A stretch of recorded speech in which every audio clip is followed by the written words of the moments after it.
The biggest criminals in the world have banking licenses of their own. They don't need to money launder. They own HSBC and that money launders for them. Keep in mind, this isn't a matter of evil people doing evil things. This is a matter of systemic corruption. And know your government. Guess what? They're funding the war criminals. They're funding the terrorists. They're paying the arms dealers. And they're doing it using the banking system that they're supposedly doing oversight on. There will always be criminal activity. That's part of society. Changing the way money works only ends up punishing the innocent.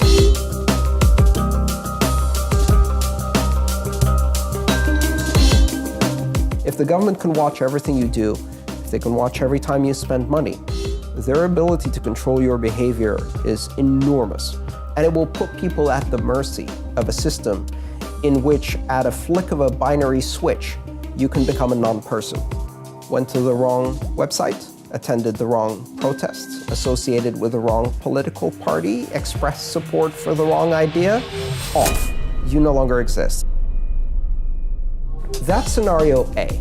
Scenario B is a world in which we have a fully connected economy using a form of currency that is neutral, transparent, global, and open, belonging to everyone, requiring no qualification to enter or access the system, and not under the control of any government or bank. That's what Bitcoin offers.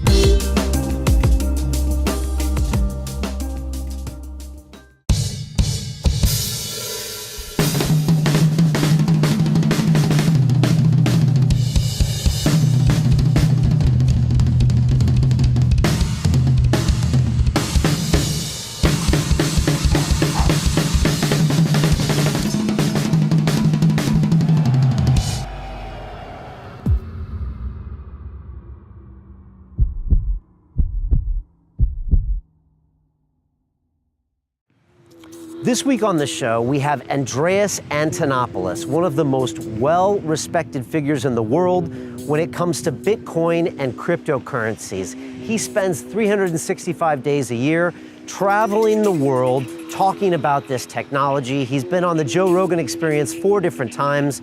It was great welcoming him back into the studios. And I love Andreas because he's so passionate about this technology and he's so selfless. He could be the CEO of some company when it comes to this type of money, but instead, he goes around and just educates the people. And his passion, it's palpable, and he is the best person when it comes to actually explaining how this technology is gonna implicate you and me as humans in the next 20 years. And again, this is not just about money. This is about how we actually communicate with each other as human beings. And he believes the idea of a sovereign currency, whether it be dollars or pound or yen or euros, it's gonna soon be a thing of the past the way that sovereign airlines used to be a thing of the past. And then someday we're actually gonna have these currencies like Bitcoin and other things where we can have our own privacy when it comes to our commerce. And this is a really important point here. A lot of people are very protective of their privacy online, but when it comes to their privacy of their spending habits, they seem to trust these things to the credit card companies and the banks, when in fact this is the most important information about you. And we can protect that information by adopting cryptocurrencies and Bitcoin sooner than later. And let's be honest, money is one of the ways we actually communicate with each other as humans. We value people based on the transactions and the commerce that we make. And so it's really an essential human right, having our privacy and freedom to spend as we wish. And Andreas talks about this. We got really personable about what it's like to be him, the struggles that he has as a human being, what it's like to really be living out of a suitcase, and how he finds it very free to get rid of all the things in his life. You know, you don't need things, you don't need an apartment and a flat to really feel whole. And in a way, by getting rid of that stuff, you actually get closer to the human experience. So I know you're gonna enjoy this episode very much. The live episode was watched by thousands of people around the world. And so sit back and enjoy what we have to tell you about Andreas. And if you want to watch more episodes just like this, they're all available for free inside the London Real Academy. You can go to londonreal.tv, and also inside, I have a team of people that are going through our Life Accelerator program. We are accelerating their lives in 6 weeks. and I am teaching them everything I've learned from the last 5 years of the greatest minds coming to London Real Studios. And we are upgrading everything about their lives, their mindfulness, their diets, their movement practices, their mindset, their relationships, and we're giving them a plan for 2017 to crush their year. So that's happening inside. Come on in, say hi, and take a look. And now I leave you with the king of Bitcoin, Mr. Andreas Antonopoulos.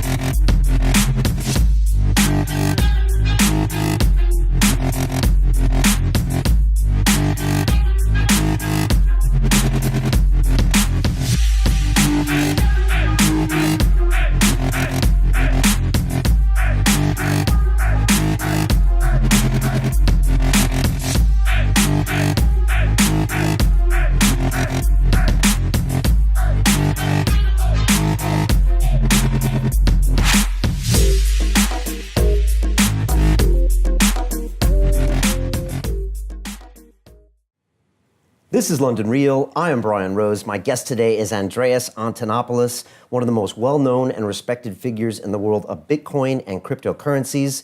You travel the world 365 days per year, proselytizing the benefits of the blockchain, and have appeared no less than 4 times on the Joe Rogan Experience. Your latest book, The Internet of Money, explains in detail why Bitcoin matters. Andreas, welcome back to London Real. Thank you so much for having me. I had so much fun last time, I had to come back. Love having you here. Our audience loves you. I think the internet loves you for a good reason, because you're spreading a valuable message. Bitcoin just hit $750. My British pound is dropping in value, going in the toilet. What should I do? What is going on with the world? Well, what's going on with the world is that the system of central banking is now experiencing a worldwide crisis that's completely unprecedented. It's never happened before.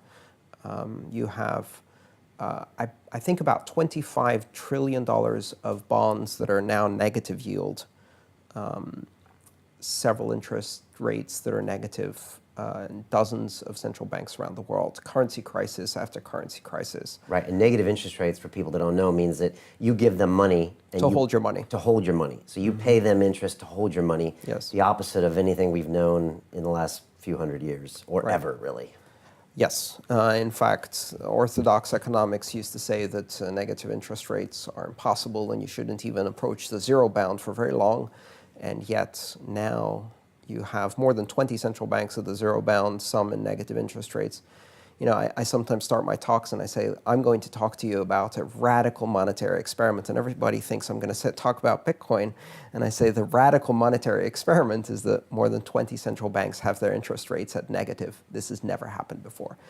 And they're stuck. They have no way out. So, you know, it's a really interesting space, because the whole thing about currency is that you don't need to know how it works unless it stops working. And when it stops working, everybody needs to know how it works, because your wealth, the future of your children, everything now depends on that. And so country after country after country, people are learning the hard lesson that currency doesn't matter until it does. Right. Because it's not working anymore. And you were just in Buenos Aires. Obviously, Argentina has a long history of sometimes its currency not working. Right. Brazil is having a bit of a problem now. Of course, you know, the government going through an impeachment.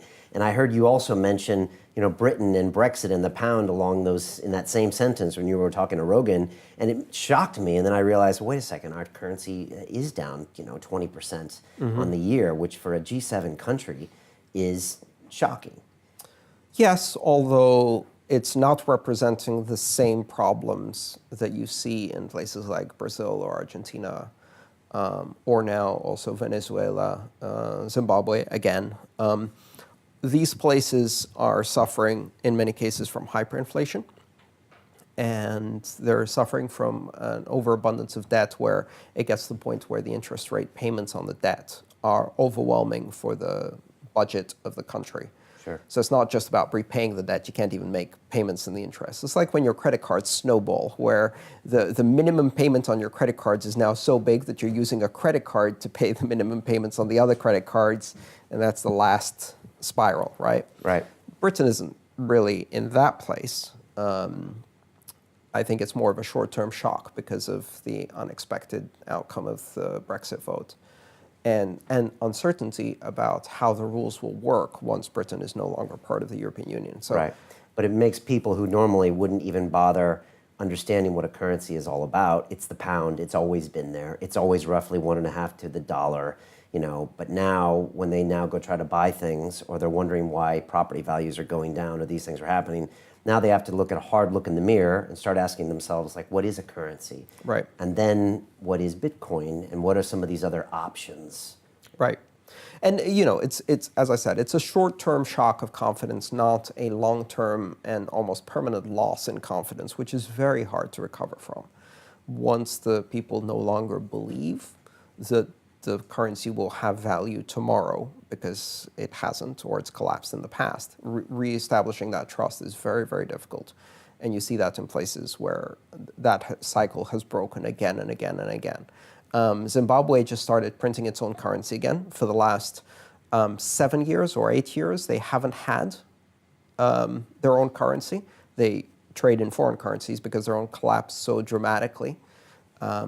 They printed, hundreds, then 1,000 Zimbabwe dollar bills, then 10,000, then 100,000, then 1 million, then 10 million, 1 billion, 10 billion, 1 trillion. When you're printing $1 trillion bill, you have a problem. And then, you get to the point where, and we're seeing this in Venezuela now, where prices double while you're having a beer in the bar, and they say, okay, for the next round, the price is going to be double. And when people stop counting money and start weighing it instead of counting it, so you see people throwing a stack on. I remember in the previous crisis in Zimbabwe, I was watching a BBC documentary. There's a guy pushing a wheelbarrow full of cash, stacks and stacks and stacks of cash. And they asked him, aren't you worried they're going to steal the money that you have in the wheelbarrow? He says, no, I'm worried that they're going to steal the wheelbarrow, which is worth more than the money that's in it. And they also asked him, why don't you burn it? And he said, because goat shit burns better. These are real currency crises that we should kind of be aware of that are happening. Right, and this is a recurring theme. So in fact, statistically speaking, national currencies have a shelf life of about 30 years before they collapse in value because no government can resist the temptation of financing profligacy through printing. And so they print and print and print, and they devalue the currency and inflate it to nothing. They keep printing, and eventually you have this sudden collapse in confidence, and the currency spikes, the inflation spikes, and the value just drops. Yeah, and we've seen this happen in Russia as well. It's not just these small countries that we've never heard of. I mean, we've seen currency crashes in a country like that. It's happened, you can list the countries where it hasn't happened. It's a shorter list than the countries where it has happened. So this is the crisis of central banking, and the problem right now is that it's not just that. What's also happening is this competition between nations. So all of these overburdened nations, right, have enormous debt to GDP ratios. They're over-leveraged, and they need to pay off their debt. And in order to do that, the best way to do that is to inflate the currency so that the debt shrinks in terms of its real value, because the currency is worth less, which is a way of stealing from savers. So essentially you're attacking the savings of pensioners and other savers in the economy in a shadow tax through inflation to transfer money to the government. The government doesn't have savings, it has debt, so it doesn't care if the currency is worthless. Savers lose the value of their savings. So it's a wealth transfer. It's transferring from pensioners, really. And this is the crime that's happening in Greece, my home country, to my parents, and in so many other countries. So people who have saved all their life see their savings diminish. Now, in order for this to work, you have to make your own currency worthless, and this is what the governments are trying to do. The problem is, if you make your currency worth less, other countries that have a trade relationship with you, essentially you're exporting the deflation to them. And so they go, oh dear, that's not good for us. Let's make our currency worth less than the other countries. So they start inflating it down. And then you get into this race to the bottom, right? So dollar, yuan, dollar, yuan, dollar, yuan. And they've been trying to do this. Now the dollar is surging, which is the opposite of what the government wants. Okay. You mentioned Greece, and I think each time, you get asked a lot because you have a Greek background. What is the situation there as far as their currency, and where do you see ideas where a cryptocurrency might help or not help in a country like that? It's a humanitarian disaster is where it is. It's worse this year than it was last year, and it will be worse next year. And it hasn't been solved. It hasn't, 98% of the money that was sent to Greece turned around immediately and went to fund Deutsche Bank and the French banks. So the bailout for Greece was really a bailout for the German and French banks because they could not be allowed to fail. And the situation in Greece is dire, and it's continuing to be dire. There's a lost generation, 18 to 24-year-olds who face 60 to 75% unemployment. Their generation is doomed, really. They have no prospects. And the only thing they can do is leave. So this situation is just getting worse and worse and worse. And this has never happened in peacetime in a European country before, this level of crisis. And the rest of Europe doesn't care. Wow, it's going to be really fascinating to see how that plays out and how it reverberates across Europe. Before we get down in the nitty-gritty, because you and I always go down the rabbit hole a bit, can we start off for the people that are tuning in that just don't know much at all about Bitcoin? Yeah. Or all they know are kind of the seedy stories that sometimes gets bounced around on the internet, and they don't really understand what it is, whether it's old Silk Road stories from years ago, or this or that. For people that maybe are hearing this for the first time, how do you explain Bitcoin? So Bitcoin is a currency that exists on the internet, that is created on the internet, that really serves the needs of the internet generation. It does not belong to any government. It's not controlled by any bank. Bitcoin isn't a company or product or a service. It's an internet protocol. It's a method of communication, just like we say the web or email, and that doesn't belong to anyone. It's a shared common public good on the internet. Bitcoin is a digital currency and payment system that is a shared good, and it is controlled collectively by the participants in the network. And creating a currency that does not belong to a nation seems weird at first. But then again, we used to have airlines that only existed for one nation and had the flag on the tail, right? Flag carriers, they call them. And phone companies that were monopolies in one nation and had the flag on them. And now that seems absurd. And I think within 20 years, the idea of national currencies as the only option will seem absurd. What Bitcoin is a completely global and open system of money that anyone can participate in without asking permission, without registering for an account or showing ID. All they need to do is download an app. Just like if you want to participate on the web, all you need to do is download a browser. If you want to participate in Bitcoin, all you need to do is download the Bitcoin wallet. And the moment you do so without registering with anyone or creating an account, you can send and receive Bitcoin. And why would you send or receive Bitcoin? Well, for many people who live in Western advanced nations who have debit cards and tap to pay, and it's not really necessary. But in a broader sense, we live in a world that is very fragmented, where money faces borders, very hard borders, strict lines of demarcation between countries and currencies. And you have these national currencies that are badly managed by governments and banks in countries where there is very little difference between a government, a bank, and an organized crime syndicate. All three are the same. The governments are organized crime syndicates. Zimbabwe, the banks, maybe, case in point. And dozens of countries are like that. Right. And so what happens when they have a crisis is they take the entire population hostage with them. They shut down the borders. They create currency controls. You can't withdraw money from the ATMs. You can't exchange money for another currency. You go with the ship and sink down with it. And what's interesting is that Bitcoin is one of those things that actually offers a safe haven in that particular situation. But it also allows people who have never had a bank account to connect to a global financial system simply by downloading an application on a very, very simple smartphone or even using text messaging. And there's more than 4 billion people who are in that situation. So the vast majority of the human population have not no banking, but very limited banking facilities, single currency with strict conditions on what they can import and export. And Bitcoin bypasses all of that. It gives everybody a currency that is open and global. And so that creates some very interesting conditions in the world. It allows us to create a kind of unified financial system that exists outside of the mandates of government, that is completely private and is very empowering for individuals. And it scares the hell out of governments and banks. It scares the hell out of governments that find it peculiar to have people in control of their own money, at which point you should really ask yourself, what kind of government is that doesn't believe in freedom of association, freedom of expression, freedom of commerce? That's more of an indictment of that kind of government than it is of Bitcoin. If your government is afraid of Bitcoin, you should ask yourself, what kind of government do I have?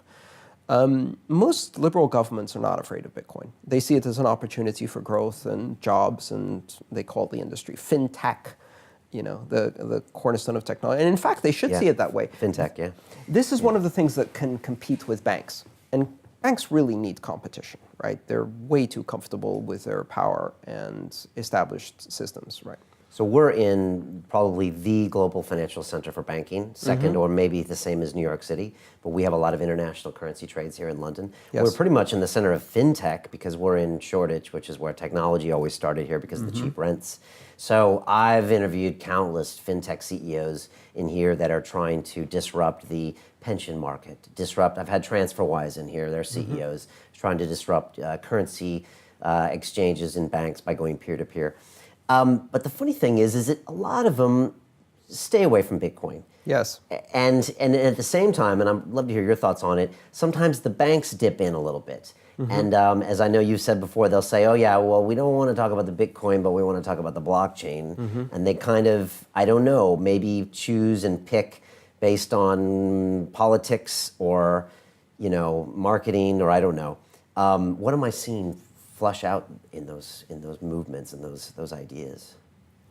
Well, I think it's important to realize that because Bitcoin is not owned or controlled by anyone, it's not very appealing necessarily to companies that want to carve out a niche in the market and control it. They have to take a much bigger leap of faith. It's a decentralized, very disruptive technology that flies in the face of every regulatory system that exists. And so at the moment, that's a bit outside of the comfort level of most businesses, which is fine by me. Because to the audience that I think we should care about, which is the vast unbanked in the world, the people who suffer under hyperinflated currencies, optimizing the shopping experience or the yields on their pensions is the least of their concerns. Right. I mean, I live in the Western world, so now I have all these choices when it comes to banking, things I can invest in, services. And so for me, Bitcoin isn't as necessary as some of these other 4 billion people that might not be able to even hold a currency that doesn't inflate by hundreds of % overnight. Absolutely.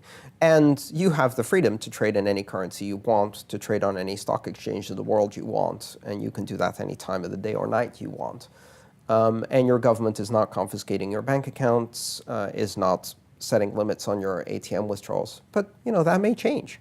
It wouldn't be completely out of the realm of possibility that you have a currency crisis even in the UK. We don't know. Yeah, we don't know. And it's interesting because as an American citizen here, I have some dollar balances and no one wants to touch them here. Yes. Because of how hardcore the US tax system is and the IRS when it comes to cracking down on world citizens. So it doesn't even matter that I've filed my taxes every year since I was 12 years old, is that they don't even want to touch it. They're like, American dollars, no thanks. So I'm actually discriminated based on my currency and my citizenship over here. Now, it's a small version of it, but it's a small example that these currencies aren't as fungible as you think they aren't. Right, so there's two aspects to a currency. There is markets, and then there's politics. And the problem with national currencies is when politics overrides markets. And that's what you're experiencing in a small way is geopolitical considerations overriding market realities. And when that happens, usually that's reflected in the price of the currency. It's reflected in the flexibility and liquidity the currency has. And so one of the interesting things about Bitcoin is that it is completely neutral to geopolitics. It doesn't care. It does not. It's not owned by a nation. And so it has none of the considerations of geopolitics. That becomes more and more important the more geopolitics start affecting markets, right? So if you have a resurgence of the Cold War, if you have a currency crisis within an economic area like the euro, then having a safe haven, having an exit opportunity is important. It's also important to realize that Bitcoin isn't intended to or designed to, or even I think anybody who's in Bitcoin thinks this will happen. It's not intended to replace national currencies. It's intended to break monopolies. It gives people the option, and it's a completely voluntary system. It gives people the option to have an alternative. So I think of it a bit like exchanging money as a tourist, right? So if you're living in Britain and you want to visit France, you go to France and you change some of your pounds into euros. Great. If you do that often, maybe you keep some of the euros between trips so you can have them for next time when you arrive at the airport. And if you go live in France for a while, maybe you start earning euros directly and you don't exchange as much. Well, I visit the internet as a tourist. So on the internet, I exchange my dollars into Bitcoin because that's the currency I can use to do online shopping in many ways on the internet very effectively, very securely, very fast. So to me, when I visit the internet, the currency of the internet is Bitcoin. Now, after a while, I moved to the internet. Right. And I started earning on the internet. And at that point, Bitcoin became the currency I earned in. And now, when I come to the UK, I'm a tourist here, I convert my Bitcoin into pounds in order to spend it here. But I'm still earning in Bitcoin. So if you think of the internet as a foreign country, okay, where some of us are permanent residents, right? Then you start understanding how Bitcoin can be a currency of choice for an internet generation. Okay. And you try to invoice people in Bitcoin. You try to get paid in Bitcoin, and when you can, you try to spend in Bitcoin. That's correct. Yes. And I actually charge more if you pay me in a national currency. So there's a 20% premium if you try to pay me by wire transfer. And the reason is very simple, because every time I get paid by wire transfer, I have troubles. I have difficulties. The bank loses the wires, they get the wrong information, they send it to the wrong account, it's in the wrong currency, and it takes weeks, and it takes several phone calls. And when I get paid in Bitcoin, it's instantaneous, or near instantaneous. Within 10 to 30 minutes, the funds are cleared in my account, ready to spend, day or night. 24/7, 365. Right. And that's astonishing, the fact that I can invoice someone and it can be the middle of the night on Saturday there and they can pay me in 15 minutes, done. So because of that experience, I started charging a premium. At first I said 10%, and they found it easier to pay me the extra 10% instead of paying me in Bitcoin. So I'm like, that won't do, so I raised it. And now sometimes it motivates some of my clients to do the hard work to figure out how to get Bitcoin and pay me that way. It's a great way to encourage them to do that as well. Mm-hmm. So I was at a fintech event about 6 months ago here in London, and I was interviewing Peter Smith, the CEO of blockchain, on the stage. Yes. And I know you guys have shared a stage before. Peter. Yeah, a few times. And he says that he made a statement of, my mom is never going to use Bitcoin. And I was wondering if you agree with something like that, or do you think we should educate our moms and these people that are obviously not the 4 billion people you're talking about, but some of these other people in these G7 countries, what it is? Do you think, I guess I'm asking you, is my mom ever going to use Bitcoin? Well, I have an interesting perspective on that. My mom is using Bitcoin. My mom is using Bitcoin to save her pension from the rapacious appetite of an out-of-control Greek government that tried to confiscate 20% of her deposits. And I spent a year begging her to move her money out of the Greek banks because I predicted they were going to collapse. And she did. And I helped her put it into Bitcoin. And then shortly after that, they put currency controls, withdrawal controls, provenance checks, super taxes, extra taxes, emergency taxes, and started taking haircuts off the tops of people's bank accounts. They'll say, if you're really rich, if you have more than 50,000 euros, we'll take a haircut. Well, my mom has her retirement in cash because the only retirement she has is from selling her parents' property. And if she hadn't taken it out, she would have lost 20% of her retirement. At an age where she's disabled, she can no longer go back into the workforce. She no longer has the ability to, especially given the workforce situation in Greece. What are you going to do to that person? What are you going to say to that person? Live 20% less, ma'am, because the Greek government needs to bail out Deutsche Bank. No. So my mom does use Bitcoin because she has to. And so that's the difference in perspective between, I'm really glad that Peter's mom lives in a country where she has the luxury to not need Bitcoin, because there are billions of people out there who do not have that luxury. And they're really the people I think we're paying attention to in the Bitcoin space. You mentioned Deutsche Bank. When we see a lot of these used to be global banks, when I was in banking, Deutsche Bank was, the creme de la creme, one of the highest credit rating banks, one of the biggest institutions, the JP Morgan of Europe, really. When you see these scandals keep hitting these banks, the HSBCs, we've seen it all before. What do you make of all that? Banking changed, especially after the 70s, right? It turned into this casino game. Wolf of Wall Street, Gordon Gekko, look at the movies that have come out about that, which give the common man an understanding of what's happening in banking. I worked within banks for many years as a consultant, so I saw it firsthand. Arrogance, narcissism, sociopathy, complete disregard for the rules, complete disregard for common decency. It's not just a matter of being corrupt. It's a matter of being so corrupt that you are willing to sell your own customers junk that you know is junk while shorting that junk through the other trading desk and rig the interest rates and rig the precious metals and rig the markets one after the other. And why? Because they know they will get away with just a slap on the wrist and a fine. And they just incorporate the cost of the fine into their cost of doing business and then leverage up and do it bigger next time because they get bonuses to force them, to push them into taking riskier and riskier and riskier behavior. So, that's the simple truth, right? Even you see recently, we saw Wells Fargo, they discovered the scandal that went back 10 years where the bank was signing up its own customers for credit cards they didn't want because the salespeople were under pressure. They fired people who didn't meet their quotas. They drove them into these corrupt, fraudulent practices. They opened up millions of fraudulent accounts. The CEO walked away with $200 million in bonuses and salaries during the 10-year period because of driving up the stock price. They're not going to go to jail.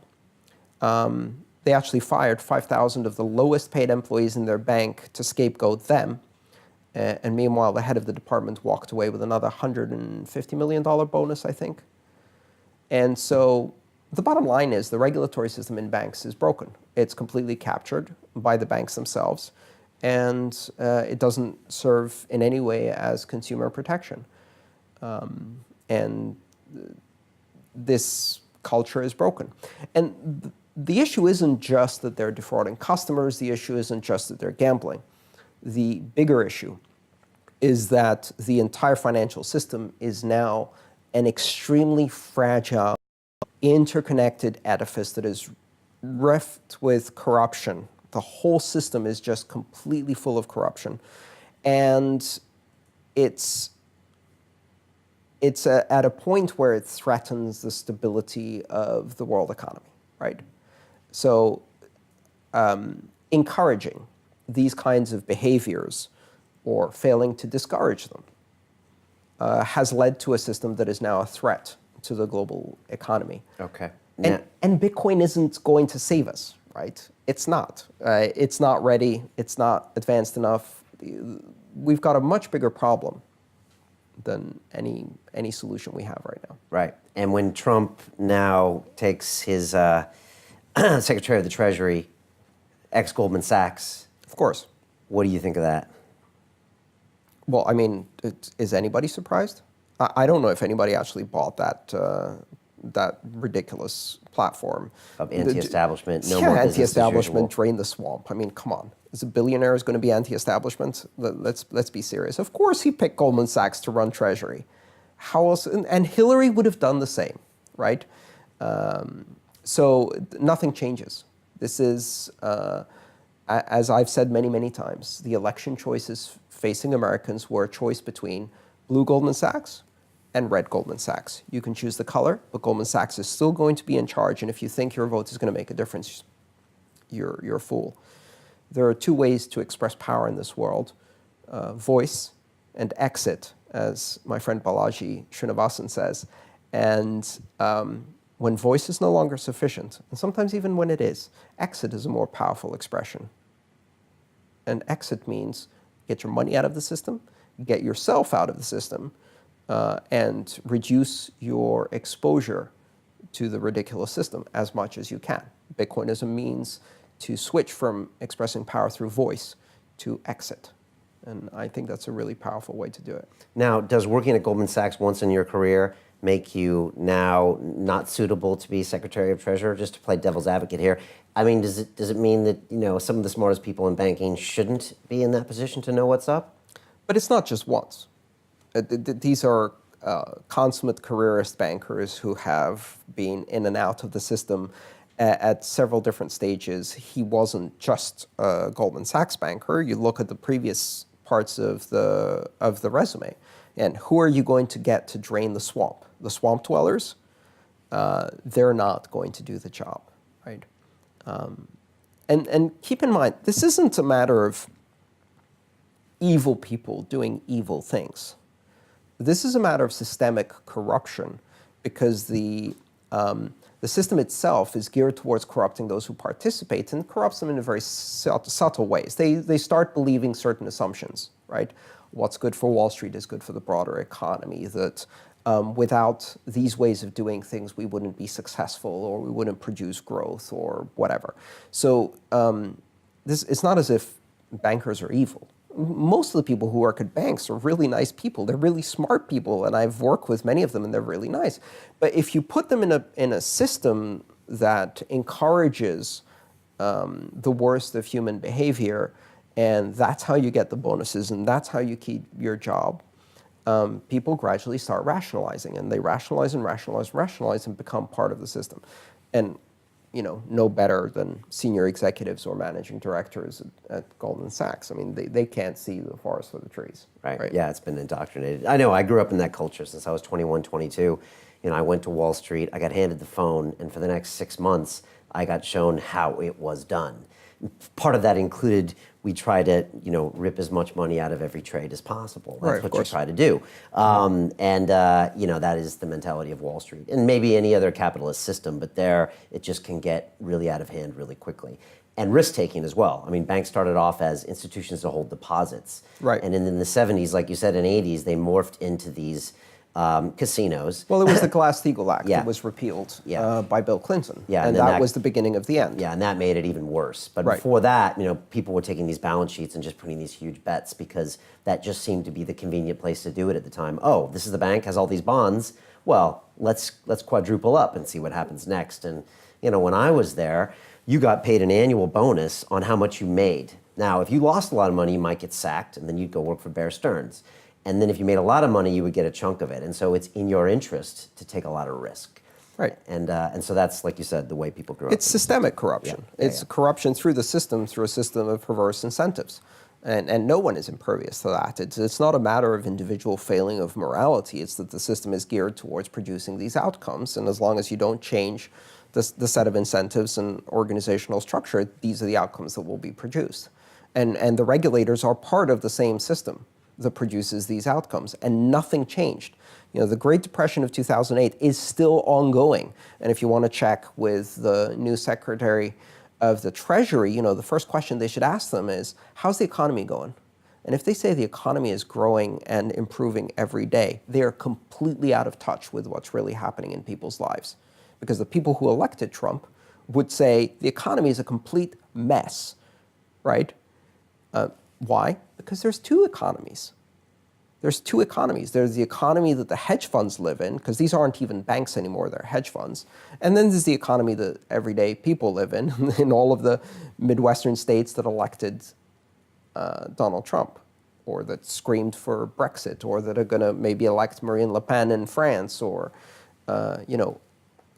these are people who are still suffering 8 years later with enormous increases. They look at the papers, and the papers say, we have no inflation. The inflation rate is low. Really? If you exclude food, energy, and healthcare, and the cost of rent. Are you kidding me? So if you exclude, living, breathing, getting sick, and living somewhere and eating, sure, there's no inflation. But real people, that's 80% of their paycheck, and that's been increasing at double digits. So, this discrepancy between this bubble that the hedge funds live in and the real world is enormous. Let's talk about Bitcoin and just finish go back. that up. The history of Bitcoin, I think, is important to know kind of where we are now, because we can learn a little bit about it. Walk us through a brief history of Bitcoin. I think it's at $750 today. It's had a nice run this year. Tell us why that matters.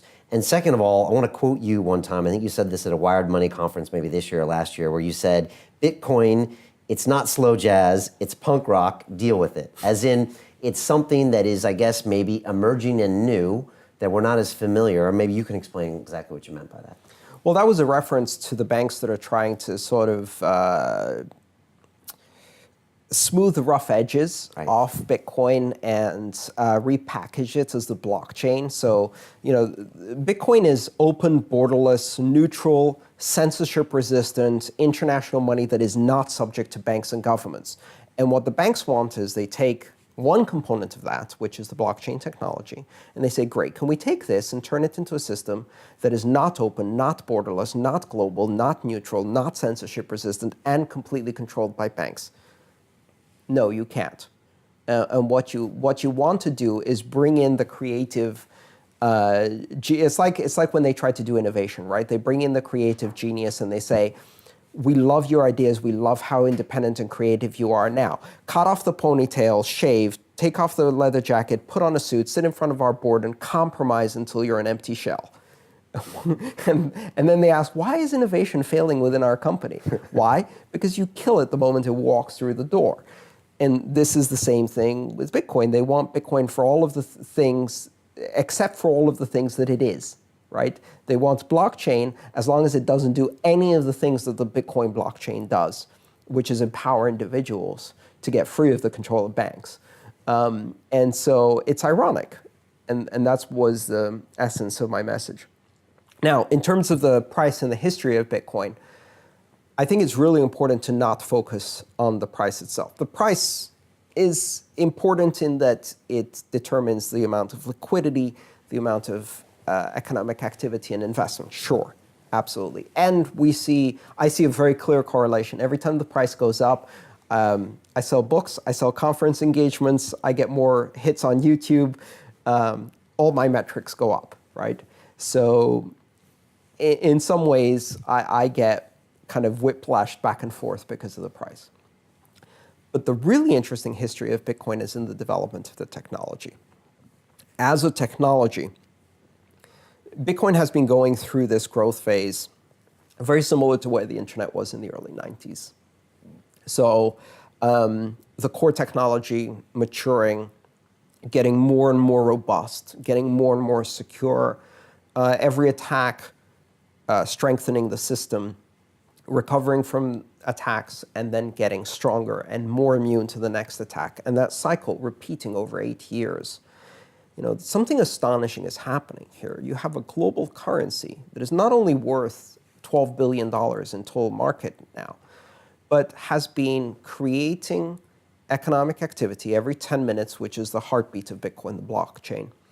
Every 10 minutes, it has been beating for 8 years nonstop, has not gone down ever in 8 years, has not been stopped in 8 years, and just continues this relentless beat forward. At the same time, the technology itself is evolving so fast. There was recently a developer conference in Milan, and the number of just groundbreaking, disruptive, revolutionary ideas that were presented for the first time. These won't actually reach the end users of Bitcoin for about 2 years. We're now seeing the things that were invented in 2014 are just now hitting the market. Okay. And the new stuff is impressive. And it's every 3 months, I am just blown away by some idea that is completely out of this world. Now we're seeing some of the scalability, the early scalability issues being addressed. So if you think of Bitcoin as a network technology, right? It's in a process of permanently failing to scale, just like the internet. So the internet was not quite fast enough to do everybody's email, and then it was. And as soon as it was, people started sending attachments to each other, and then it was like, oh, groaning under the pressure. It can't do all of the attachments, then it can, so people start doing phone calls over the internet, and then it starts groaning again. And this process of constantly failing, because as soon as there's more capacity, people say, oh, wow, hey, now we can do HD video. We couldn't do HD video before. Now we can do 3D video. Now we can do 3D HD holographic video, whatever. There's always a new application. And so the applications always expand to fill the available capacity. And then it starts groaning again for a while, and people optimize it and improve it, and expand the scale. Bitcoin has been going through that same growth process. Continue watching this fascinating conversation for free by clicking on the link below to visit our website, and I'll see you on the inside. Sinclair Lewis wrote a fantastic book called It Can't Happen Here, about the rise of fascism in developed countries. We're now seeing it all across Europe and, in my opinion, in the United States. That is a potent lesson for people. These are the tools of government.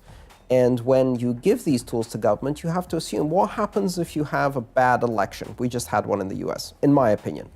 In fact, either way, the outcome would have put the hands and tools of government in the hands of an authoritarian leader. Trump, Clinton, same thing. And now we have an authoritarian leader who has drone power, torture power, surveillance power. What happens if you have a similar bad election in the UK, where the surveillance powers are 10 times stronger? What happens when France goes down that road? It'll be ironic if in the 21st century, Germany saves the rest of the world from fascism.